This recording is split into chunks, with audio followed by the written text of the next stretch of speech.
Today's guest is the founder of the Post-Betrayal Transformation Institute. She's a holistic psychologist, a health, mindset, and personal development expert. A recent PhD study on how we experience betrayal made three groundbreaking discoveries that changes how long it takes to heal.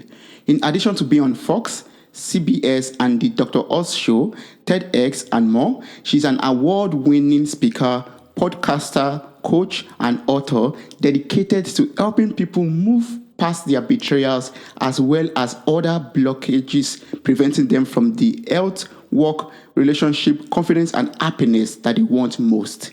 Welcome to the show, Dr. Debi Silber. How are you doing? Thank you so much. Looking forward to our conversation. Thank you so much for joining me today on this episode of Mirror Talk Podcast. I really appreciate your presence here today and in this episode. I read that your personal experience with, heartbreaking betrayal from your family and then from your husband motivated you to enroll in a PhD program in transpersonal psychology. Would you like to talk about your life journey so far and your experience with betrayals? Yeah, sure. It's actually my 30th year in business. And as business would change, so as life would change, so would business. And I started in health and then mindset and then personal development. And then I had trauma. First, it was the betrayal of my family. And I thought I did what I needed to do to heal from that. And then a couple of years later, it happened again. And this time it was my husband. So I got him out of the house and I looked at the two experiences and I said, what's similar to these two besides me? And I realized boundaries were always getting crossed. I never took my own needs seriously. And I said, well, that's it. Something drastic has to change. So 4 kids, 6 dogs, a thriving business. I was 50 years old and I said, that's it. We're going back for this PhD. I didn't know how I was going to pay for it, how I was going to manage it and figure out the time. But it was in transpersonal psychology. That's the psychology of transformation and human potential. I was changing so much and I didn't quite understand what was happening. He was too on his own, wasn't ready to look at that. And then it was time to do a study. So I studied betrayal. What holds us back? What helps us heal? And what happens to us physically, mentally, and emotionally when the people closest to us lie, cheat, and deceive? That study led to 3 groundbreaking discoveries, which changed my health, my business, my family, my life. Yes. Can you tell me about, these 3 groundbreaking discoveries that you made from the PhD? Yeah. So the first one was, originally I was studying betrayal and post-traumatic growth. Post-traumatic growth is, if you can imagine, like an upside to trauma, how any crisis, death of a loved one, disease, natural disaster, anything, leaves you with a new awareness, perspective, or insight that you didn't have. Like maybe you lose someone you love and you realize life is short. It's like that kind of thing. Yeah. But I had been through death of a loved one, and I also had been through disease. And I was like, no, betrayal feels so different for me. But I didn't want to assume that that was the case for everybody else too. So I asked all my study participants, and I said, if you've been through other traumas, other crises besides betrayal, does it feel different for you? Everybody said, oh my gosh, it's so different. Here's why. Because it feels so intentional, we take it so personally. So the whole self has to be rebuilt. Rejection, abandonment, confidence, belonging, worthiness, trust, they're all shattered. And they all have to be rebuilt. So to call it post-traumatic growth didn't feel like the same thing. So if I were to give you an equation, it would be this. Post-traumatic growth, like rebuilding after an experience, plus rebuilding the self, equals a new term I coined, which is now called post-betrayal transformation. So it is the complete and total rebuild after your experience and of yourself after an experience with betrayal. That was the first discovery.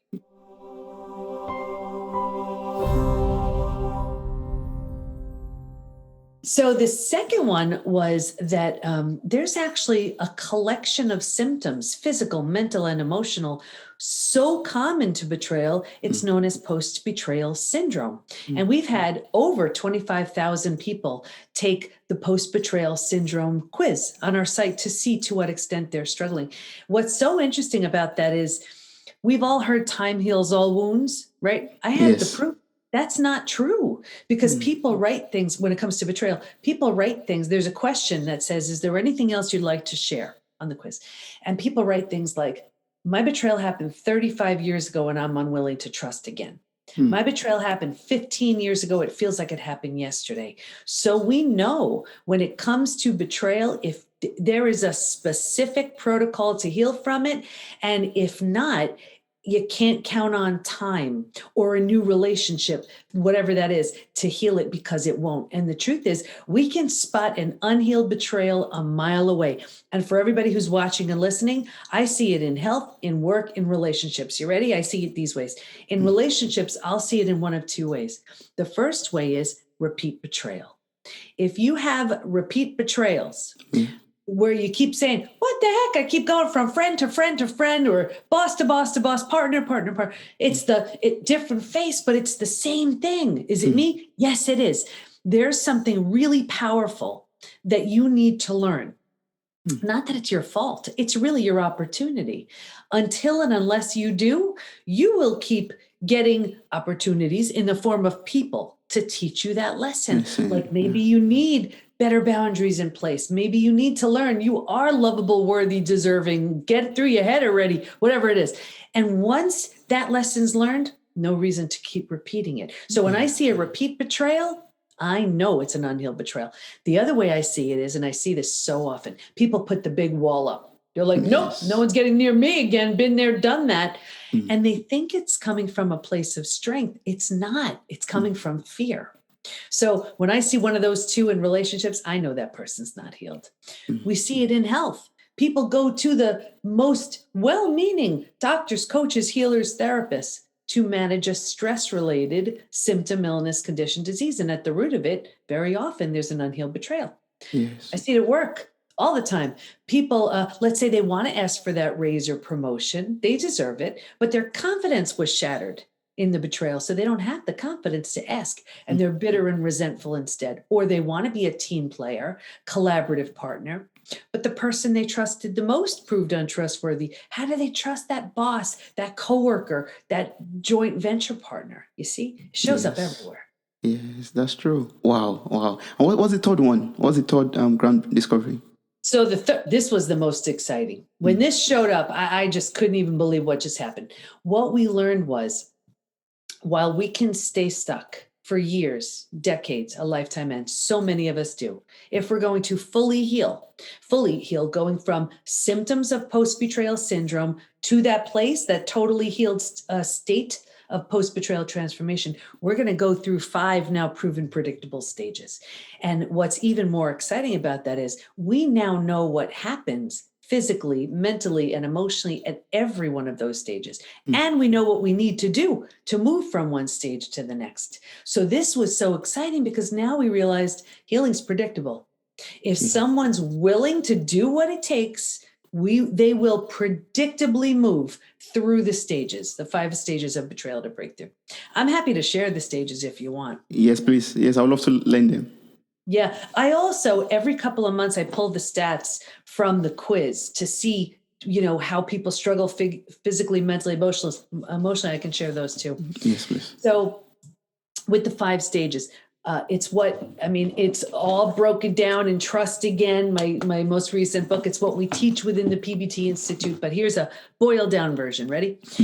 So stage 1 is like a setup stage. I saw this with every single study participant, me too. So this is before it happens.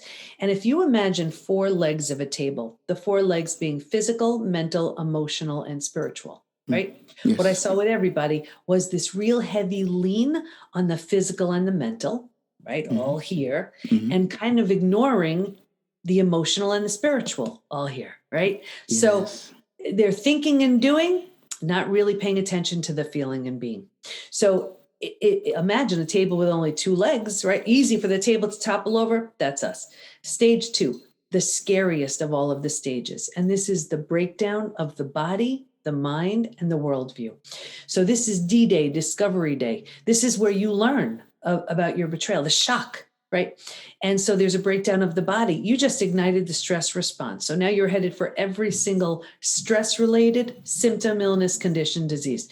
Your mind is in a complete state of chaos and overwhelm. This makes no sense. You can't wrap your mind around what you just discovered. And there's a breakdown of the worldview. The worldview is your mental model, the rules that you have that govern your world. Yeah. This person's safe, don't go there. This is okay, that's bad, right? And in a moment, every rule you've ever had, gone. Terrifying. So the bottom has bottomed out on you. But think about it. If the bottom were to suddenly bottom out on you, what would you do? You grab hold of it. You'd grab anything you could to stay safe and stay alive. Yes. That's stage 3. Survival instincts emerge. It's the most practical of all of the stages. Can you help me? If not, get out of my way. How do I survive this experience? Where do I go? Who can I trust? How do I feed my kids? Like, it's practical. Here's the trap, though. Ready? Yes. This is the stage we get stuck in. Most people get stuck right here because once you've figured out how to survive, right? You're like, okay, I got this. And because it feels so much better than the shock and trauma of where you just came from, you think it's good. You have no idea there's a stage 4 or stage 5 waiting. Transformation doesn't even start till stage 4. But because you think this is it, you start planting roots here and 4 things happen. The first thing is you get your story. You get to be right. You get someone to blame. You get a target for your anger. You're laughing because I have a feeling you may know that, right? You get sympathy from everybody you tell your story to. You don't have to do the hard work of learning to trust again. Can I trust you? Should I trust you? Forget it. I'm not trusting anybody. So you start planting deeper roots here because you're here longer than you're supposed to be. Now your mind starts doing things like maybe you deserved it. Maybe you're not all that great. And so you plant deeper roots, right? And because this is how you think, now like energy attracts like energy. So now you're calling situations and circumstances and relationships towards you to confirm, yep, this is exactly where you belong. Gets worse. I'll get you out here though. Because it feels so bad, but you don't know there's a stage 4 and stage 5. You're not happy, but here's where you resign yourself. You're like, I better find a way to be okay with this, but I'm not happy. So right here is where you start using food, drugs, alcohol, work, TV, keeping busy, anything to numb, avoid, distract yourself from what's so painful to feel or face. But here's what happens. You do this for a day, a week, a month. Now it's a habit, right? A year, 10 years, 20 years. And Toby, I can see someone 20 years out and say, that drinking you're doing, or that emotional eating you're doing, or that numbing in front of the TV you're doing, do you think that has anything to do with your betrayal? And they would look at me like I'm crazy. And they would say, it happened 20 years ago. But do you see, all they did was put themselves in stage 3 and stay there. Does that make sense? It makes sense. Yes, it does. It does. Yeah. Anyway, that's why this is the one we get stuck in. Anyway.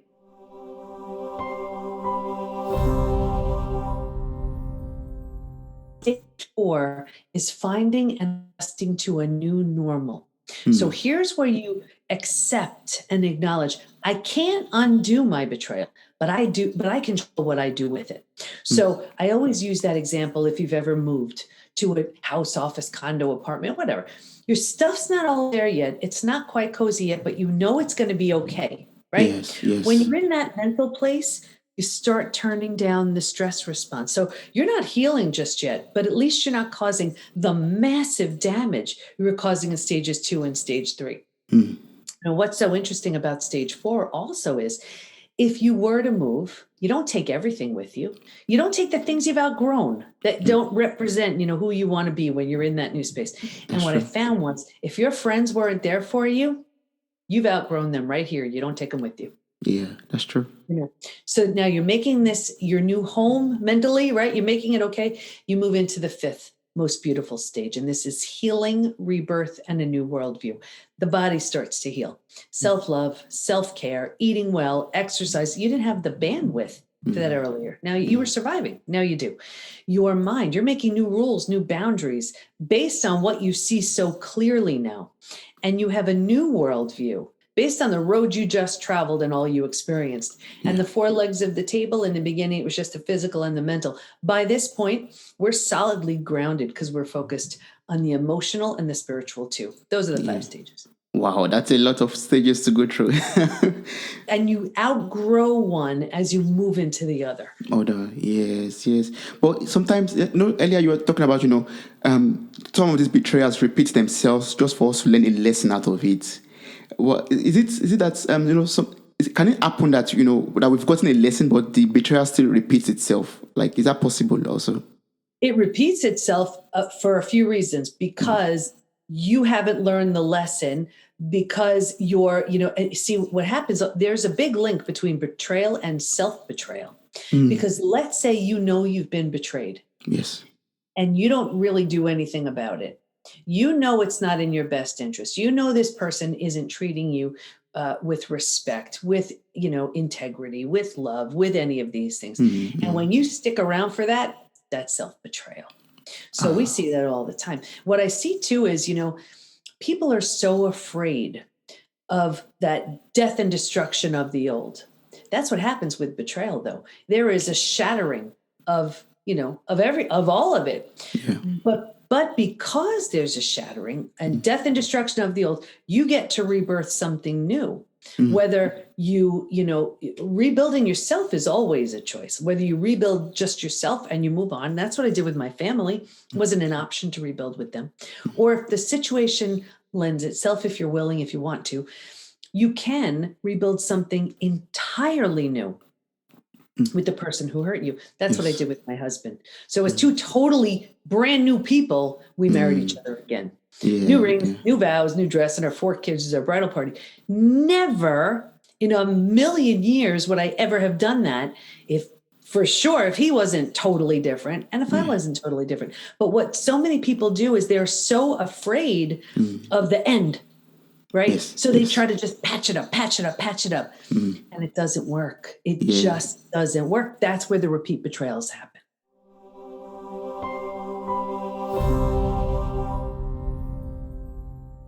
But how do we learn to, trust again? Like you made mention of, you getting married to your husband again with new ring, new vows, new dress, and your 4 kids as your bridal party. How did you learn to, open up to trust your husband again, the same person? And I teach a 4-step trust rebuilding process. It's in the book Trust Again. It's what we teach within the PBT Institute, but I'll share that here too. Ready?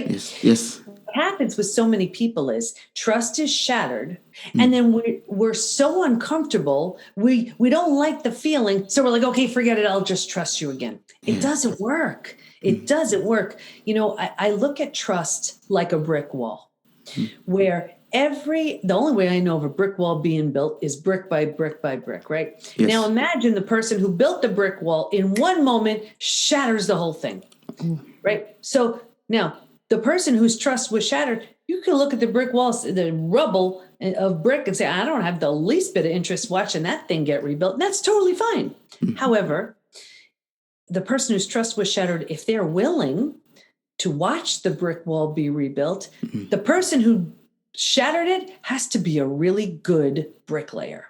And they have to do the same thing all over again. And that's why it takes time.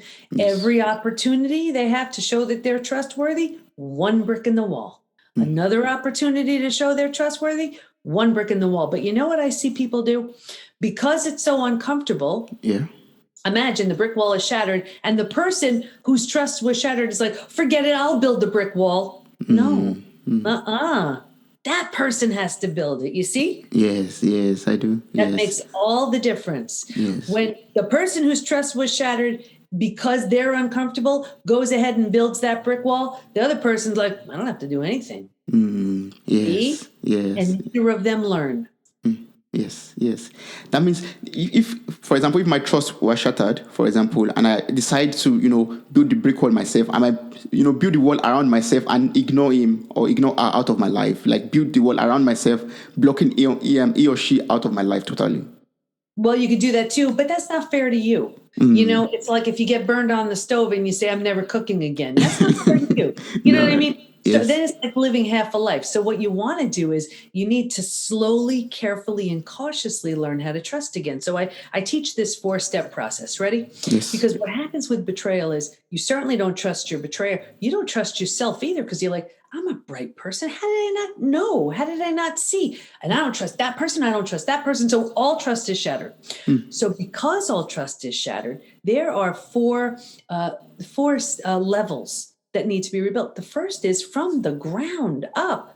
So we start at the very foundation and you pick the most obvious thing you can count on, that you could trust in again. And for some people, it's like, will the sun rise? I don't know. I don't even trust that anymore. So you go out every morning, you're like, huh, what do you know? There it is. Can I trust it? No. And you check again and again and again, whatever it is for you, you know?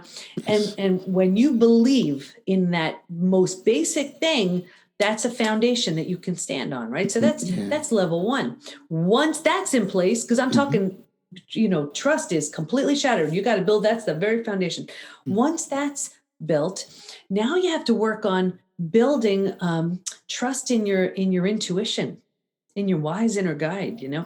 And the way to do that is you want to picture and feel, what does trust feel like for you? And it's different for everybody, so I couldn't tell you. So what does trust feel like? So maybe you picture like your dog wagging his or her tail, or you picture two babies laughing, whatever it is, right? You can picture that, and that to you, you could trust that, right? How does that feel? Does it feel open, expansive? Where do you feel it? That's what trust feels like for you. Yes. Then you go ahead and you picture D-Day, Discovery Day, or when someone was lying right to your face. How did you feel? Where did you feel it?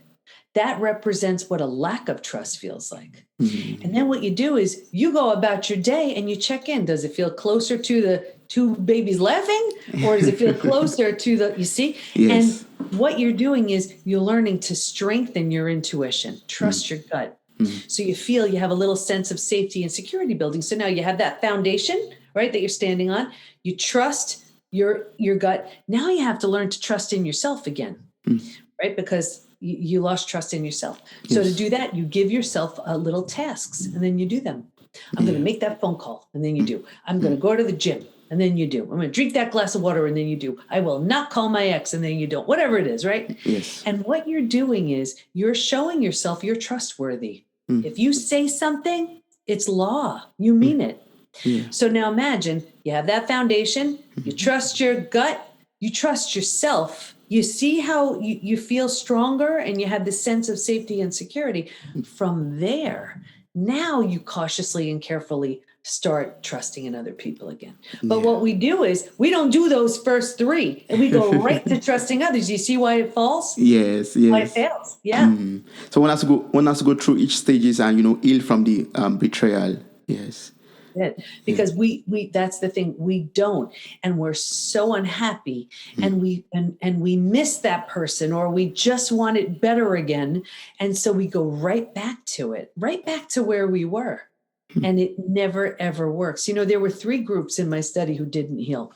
The first group was the group where they were refusing to accept their betrayal. They had their story, and that's all. That's it. That's where they were hanging on to it. Yeah. The second group was the group that was numbing, avoiding, distracting. So maybe they ran to the doctor who put them on mood stabilizers or anti-anxiety medications, or they started drinking, or they started emotionally eating. They didn't heal. May have made the day a bit easier to get through, not without a price. And the third group, this was the group where the betrayer had very little consequences. Yeah. So whether it was because of fear, of not wanting to break up a family, fear, financial fear of the unknown, religious reasons, that was a big one too. They just tried to overlook it, put it, behind them. I saw 2 things with that group: a further deterioration of the relationship, and number 2, this group was the most physically sick. Your broken heart can't handle that. Wow. That's really sad. That's sad. Yeah. And that's what people do. Yes. That's what people do. So the relationship just gets worse. There are really no consequences. So the betrayer's like, all right, what's the big deal? Yeah. Why not do it again? You see? Yes. And because there's such a fear of that's it, it's over. Neither one really learns. You see, like after my betrayal, that was it. That was the deal breaker. Yes. I was like, I wasn't counting on being a single mom and doing this on my own, but that was the deal. And you broke the deal, so deal's off.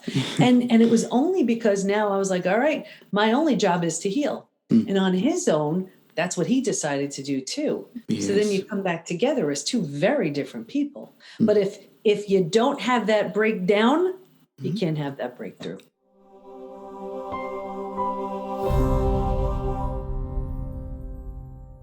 you have wonderful resources that are very helpful to people. Like, and for example, people that are going through betrayal right now.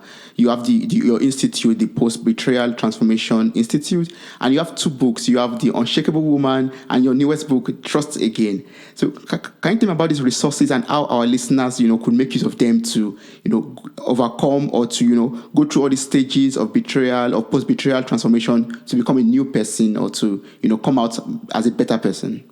Oh, they are the strongest, wisest, healthiest, most confident people I've ever known. Because think about it, when you rebuild from something like this, from the person who gave you the sense of safety and security, and that's the one who shatters it. When you rebuild from something like that, you're just, it's just this version of you that never would have had the chance to show up if that didn't happen. Yes. So anyway, the PBT Institute, what that is I took what the research proved we needed. And actually, when the 5 stages were discovered, I was like, I got to get this out to people. I mean, this is like, they can literally move through their experience in a proven research-based way. Yeah. So I did, and I created our signature program, and it blew up. And I was like, then people wanted to work with me. And I was like, I'm only one person. So I created a certification program. Yeah. So doctors, coaches, healers, therapists can move people through the 5 stages. And then I saw what wasn't working. The wrong type of support does way more harm than good.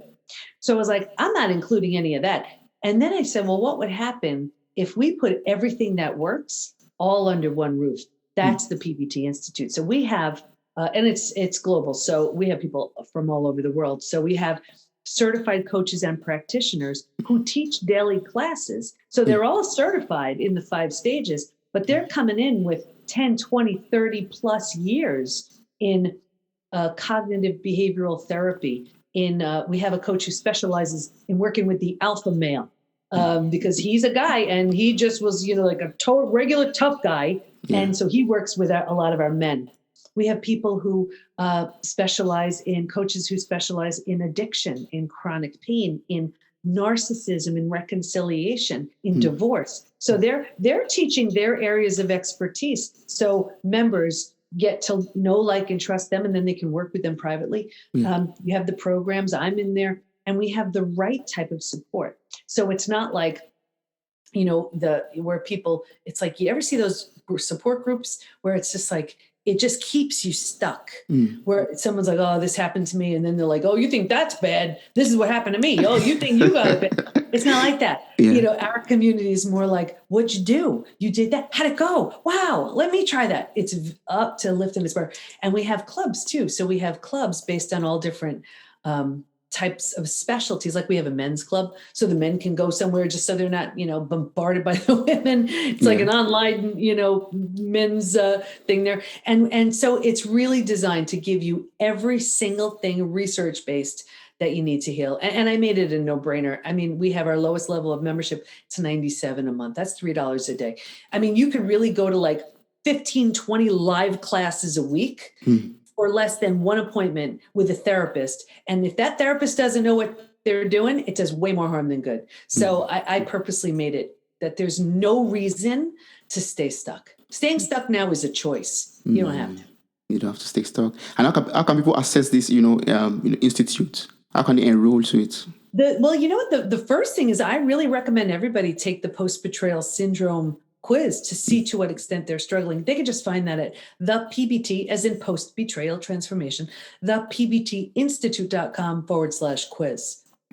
Yes. I'm going to place the information in the show notes for this episode. So I encourage everyone to click on the link or copy the link and take the quiz. Yes. Thank you so much. Yes. So your book, Trust Again, I would love to hear about it. You've talked about it already, about the 5 stages and, about the post-betrayal and how you could learn to trust again after going through, heartbreaking betrayal.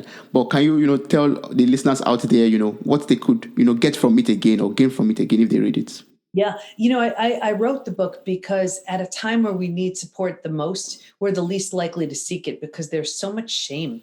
There's so much embarrassment. So I thought, okay, at the very least, let me just give them a book so they can move through the stages, quietly at their own pace. And we have the audio version. I read the book. So this way, it's me, and the Kindle version. And it's the 5 stages are all mapped out with experiential exercises, moving you from one stage to the next. We have the 4-step trust rebuilding process. My story's in there. My study participants' stories are in there. And it's just a way to just move you forward.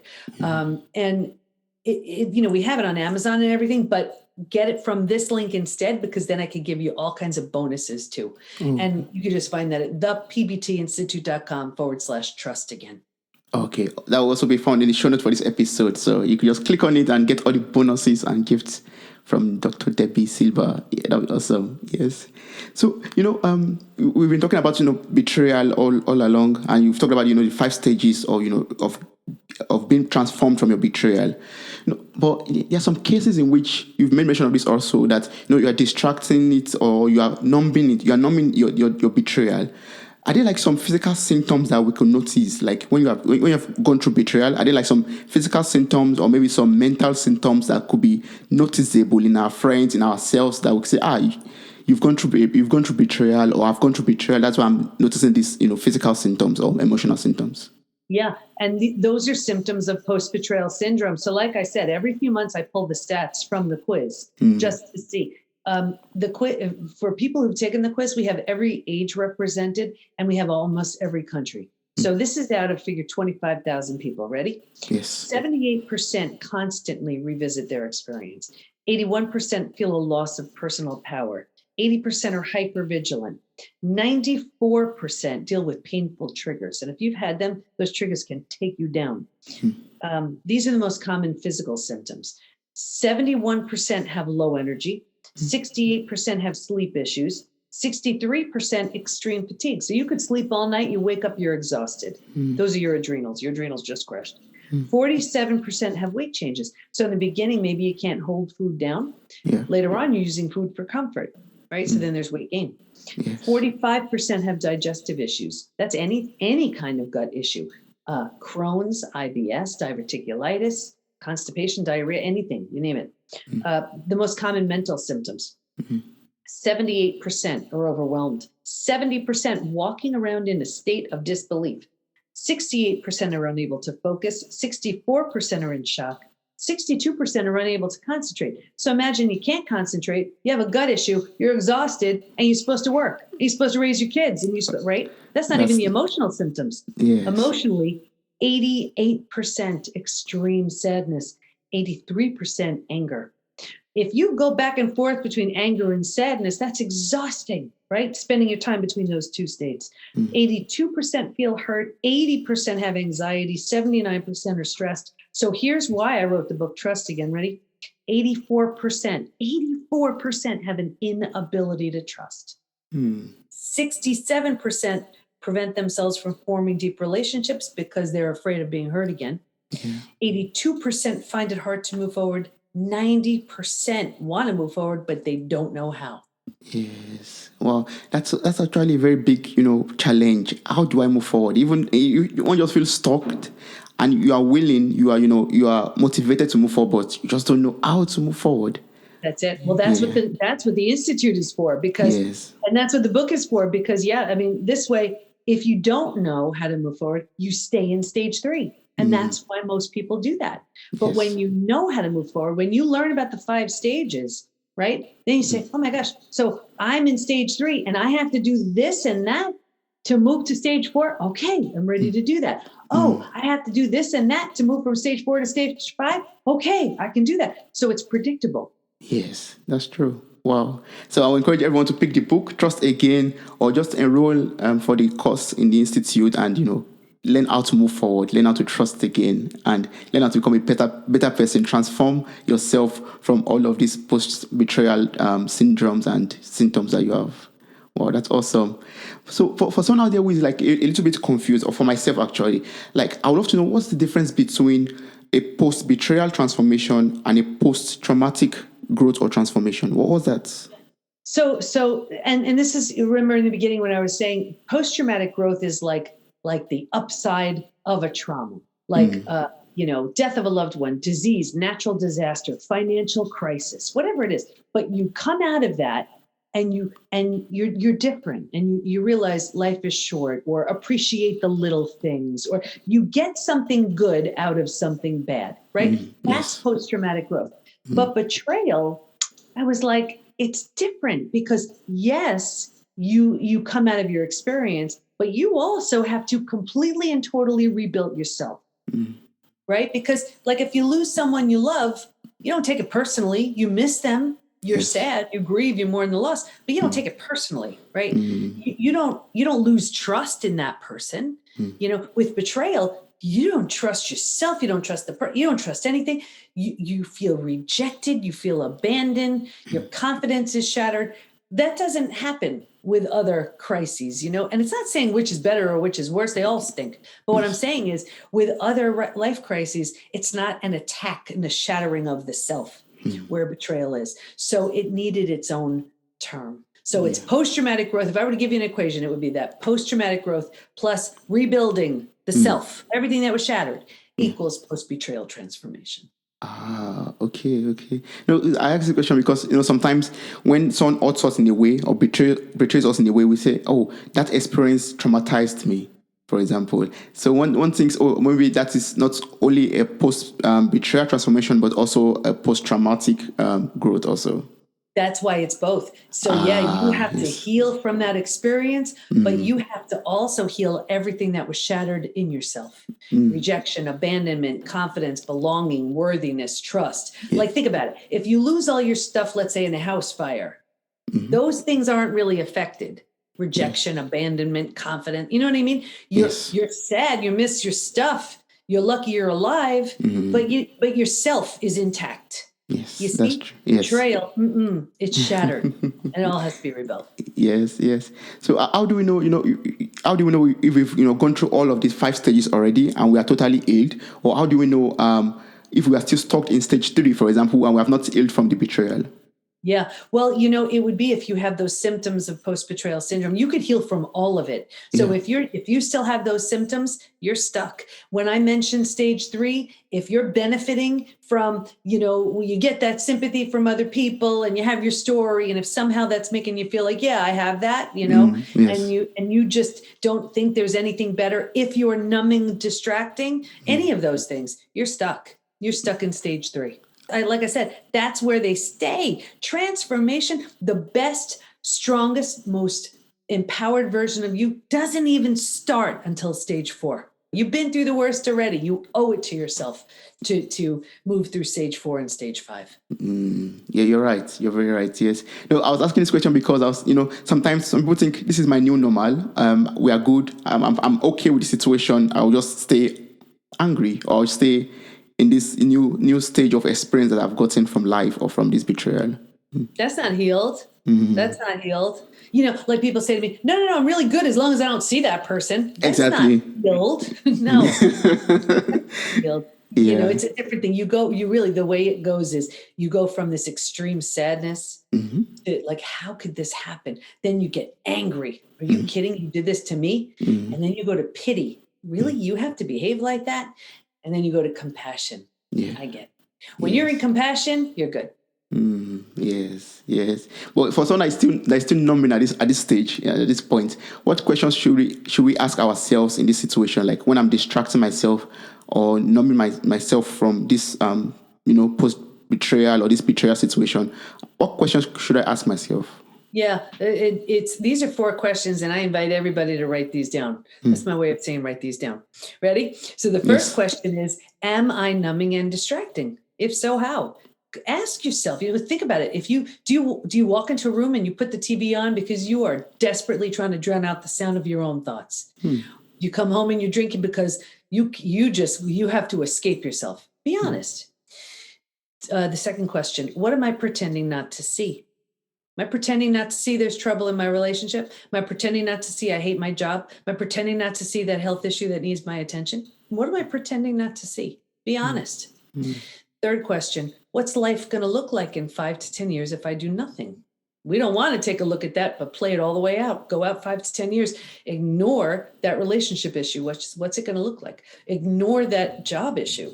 5 to 10 years, what's going to look like? Ignoring that health issue, 5 to 10 years, what's going to look like?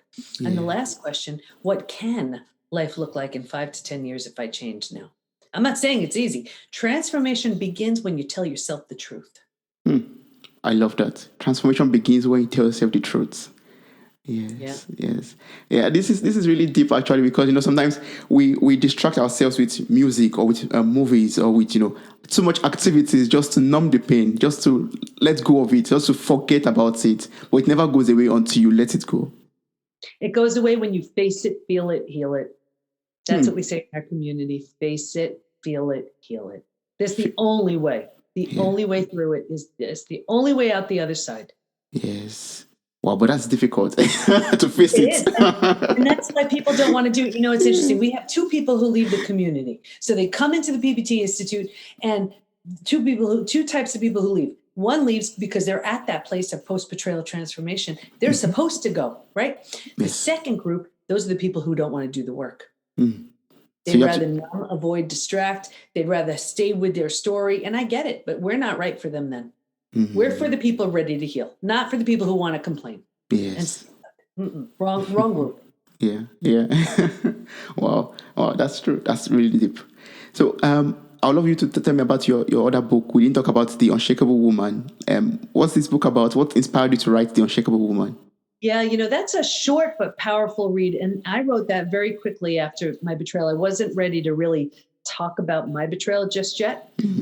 But it's something that, if you're stuck, if you're really feeling like, wow, I've had this life crisis and it's holding me down. I talk about the life crisis and I talk about the self-induced life crisis. And that's, I came up with that because that's the day, and a lot of your listeners may have experienced this. That's the day you're just done. That's decision. That's the day you throw out the cookies, you pack your bags, you make the doctor's appointment, you quit the job, like that day, and everybody around you knows something's different, and either one will motivate you. The life crisis, where it's kind of done to you, for you, or the self-induced life crisis where you're like, that's it. Right. And you're bringing it on yourself. You're done with your excuses. You're done with all your reasons. You're done. Right. Either way, will be a great motivator for you to get to the other side. But I'm almost done with my next book. And that is just for the people stuck in stage 3. I'm coming for you, my stage 3 people. Oh, yeah. Because it's way too many people. Way too many. Yeah. Can you tell us a little bit about this already, like insights into the book already? Yeah. I don't want to give too much away, but it really is for those people who are stuck in stage 3. I am giving so many examples. So you see, there is no denying that's where you are. And then I dare you to go through the whole book and not do anything. I am giving you tools, and the whole third part of it, of the book, is all tools and resources to move yourself forward. So if you go through the whole book and you still stay stuck, you are just so happy in that miserable place. I'm not your person. I can't help. We'll be looking forward to the book because, as you said, denial could be a very big enemy in our lives, like a big blockage for us to move forward in life. Yeah. And I get it. And that's okay. But and different types of therapists and coaches attract different types of people. I've seen, like I said, it's my 30th year in business. And I see that I want to hear someone's story so that I know what we can do with it. I feel like, how do I accept someone's membership or tuition or payment if they only want to stay in the same place? It's not for me. I'd rather you just spend it on something else. I can't. Yes. So.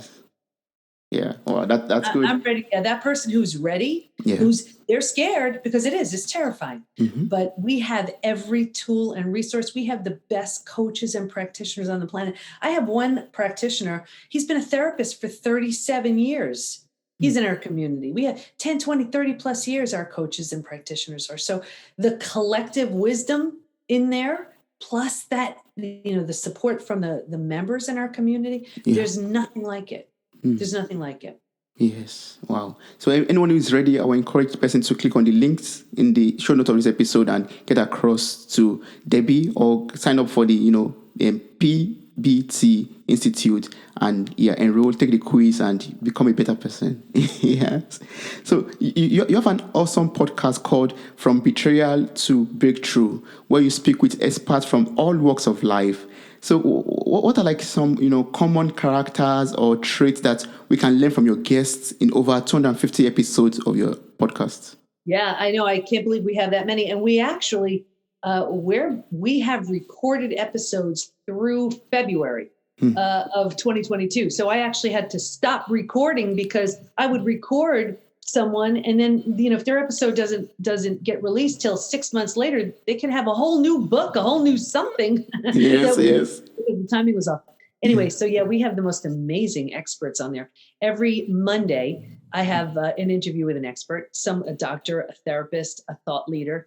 And every Friday is a solo episode. So that's where I'm just given a 10, 15-minute something that's going on within the community, something I've seen. I think my last one was just 7 ways an unhealed betrayal is impacting your business. So it's just a short, quick something I'm seeing, and it's something I want to help somebody with. Yes. Wow, that's awesome. So I also place the link to your podcast in the show notes so that everyone can listen to them. I'm also listening to them also, it's only a 50 episode of them, so it takes a long time to finish listening to all of them. But there's a lot of lessons to learn from them, a lot of things to benefit from them. Yes. So do you have any word of encouragement for someone out there who is currently, suffering from betrayal, or who is, stuck in stage 3, for example, or who has just experienced betrayal in his or her life? Yeah, I get it. I've been there. It's the most painful thing ever, but you owe it to yourself to heal. You owe it to yourself to heal. If you don't, it's like, I look at it like a two-sided slap. You get hit on one side by the experience, and then you're hitting yourself on the other. That's not fair to you. No. I didn't do anything that anybody else couldn't do. I looked at it. Think about it. I had a great story. Most important people in my life all betrayed me. I would have gotten sympathy from everybody I spoke to. But at the end of the day, all you get is your story. Yes. So now I changed my story. We're helping thousands of people. So I just really feel like you are betrayed. Yes, no one can take that away from you. But you have now laid the groundwork for the most brilliant version of you who would blow your mind. That's waiting, just waiting at the other side of your healing. And you owe it to yourself. Wow, that means we're saying that there's a better person, there's a greater person at the other side of of that journey, of that road. If you can take the trip, if you can do the work, you'll come out a better person, a greater person. And you don't have to do it alone. The Institute has everything I wished I had when I was healing. You don't have to do it alone. We even match you up with a buddy if you want to go through the program with someone. And go through, the community with someone. There's no place like it. It's just, think about it. It's like, you're not here just to have a bad experience and then have your story of, look what happened to me. No. When you think of any thought leader of our time, they've been through something hard. They've figured out how to, make it to the other side. And then they teach us how to do the same. Same thing here. You've been through it already. So now just move through it. Yes. Just move through it. Staying stuck in stage 3, that stinks. It's easy to do, but that's a terrible life. That's true. That's very true. So what's the best way to connect and work with you in case there's someone who is listening to this episode and is like, I really want to get across to Debi Silber and really ask her this question or maybe communicate with her quickly. What's the best way to do that? Best way is join the community. Every week I have one of the things I do is have an open Q&A. We call them coffee chats with the entire community. And then people ask me all kinds of questions and I just focus on that question till that person is done. We're working on a higher level program, but that is, for now, my members, they get to know me. They see me every single week. Oh, that's great.